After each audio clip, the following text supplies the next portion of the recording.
Salam jumpa untuk kita semua bersama saya, Frater Jesel Bastian Supit. Pada seri katekese kali ini, kita akan bersama-sama membahas sebuah tema tentang kisah sengsara dan wafat Kristus di salib. Dalam kesempatan ini, kita akan membahas tema tersebut berdasarkan dua pertanyaan besar. Yang pertama ialah tentang apakah peristiwa penyaliban merupakan suatu fakta atau fiksi? Dan yang kedua, apakah jalan sengsara lewat salib adalah suatu keharusan bagi Yesus sendiri? Nah, kita masuk dalam pertanyaan pertama, yaitu apakah kisah penyaliban Kristus merupakan suatu fakta atau fiksi yang direkayasa? Di dalam doa Aku Percaya, kita menyatakan, aku percaya akan Yesus Kristus yang menderita sengsara dalam pemerintahan Pontius Pilatus, disalibkan, wafat dan dimakamkan. Dengan pernyataan iman ini, kita percaya bahwa penderitaan dan kematian Yesus bukanlah cerita yang direkayasa, namun sungguh-sungguh terjadi di dalam sejarah kehidupan manusia sendiri. Dalam hal ini, kita juga melihat bahwa iman yang serupa diwartakan oleh para rasul, yang justru bersumber pada Kristus yang wafat dan bangkit. Misalnya, seperti yang diwartakan oleh Rasul Petrus, yaitu sebab juga Kristus telah mati sekali untuk segala dosa kita, Ia yang benar untuk orang-orang yang tidak benar, supaya Ia membawa kita kepada Allah. Ia yang telah dibunuh dalam keadaannya sebagai manusia, tetapi yang telah dibangkitkan menurut roh. 1 Petrus pasal 3 ayat 18. Juga dari Rasul Paulus dalam suratnya yang pertama kepada jemaat di Korintus, berbunyi demikian, sebab yang sangat penting telah kusampaikan kepadamu, yaitu apa yang telah kuterima sendiri, ialah bahwa Kristus telah mati karena dosa-dosa kita sesuai dengan kitab suci. 1 Korintus pasal 15 ayat 3. Dengan demikian, kalau memang Kristus tidak wafat, maka tidak ada yang perlu ditutup-tutupi tentang hal tersebut.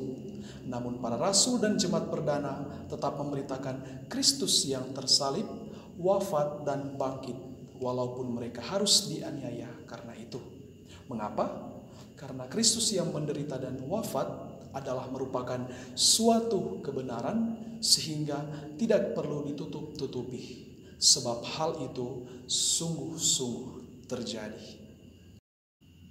Berikut kita masuk dalam pertanyaan yang kedua, yaitu apakah jalan sengsara lewat salib adalah suatu keharusan bagi Yesus sendiri?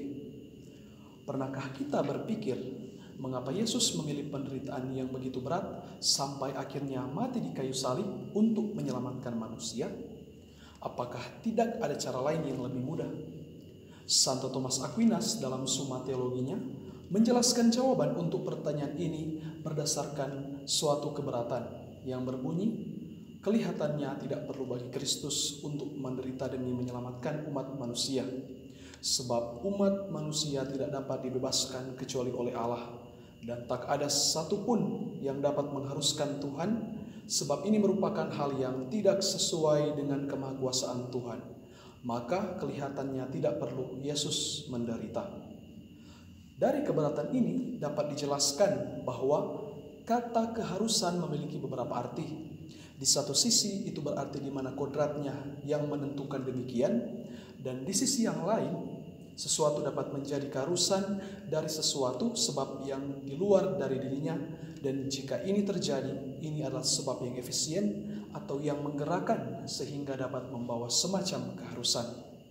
Maka walaupun tidak menjadi keharusan bagi Kristus untuk menderita, namun jika dilihat dari akhir atau tujuan maksudnya, dapat dikatakan bahwa sebenarnya bukan menjadi suatu keharusan mutlak bagi Kristus untuk menderita di salib bagi kita, namun memang itulah jalan yang dipilihnya, dan ini sudah direncanakan sejak awal mula dunia dijadikan. Sebab Allah sudah mengetahui segala sesuatu, bahwa manusia pertama akan jatuh dalam dosa. Dosa asal inilah yang akan diturunkan kepada semua umat manusia, dan karena manusia tak dapat menebus dosanya sendiri, hingga Allah memutuskan untuk mengutus putranya sendiri untuk menebus dosa manusia lewat sengsaranya di kayu salib. Ini merupakan bukti kasih Allah yang tiada terbatas, dan juga bukti keadilan yang sempurna yang menunjukkan kejamnya akibat dosa yang harus dipikul oleh Kristus untuk membebaskan kita manusia dari belenggu dosa. Akhirnya, melalui sengsara dan wafatnya, Yesus pun telah dimakamkan dan kita bersama-sama menantikan bagaimana Yesus akan bangkit dan mengalahkan maut.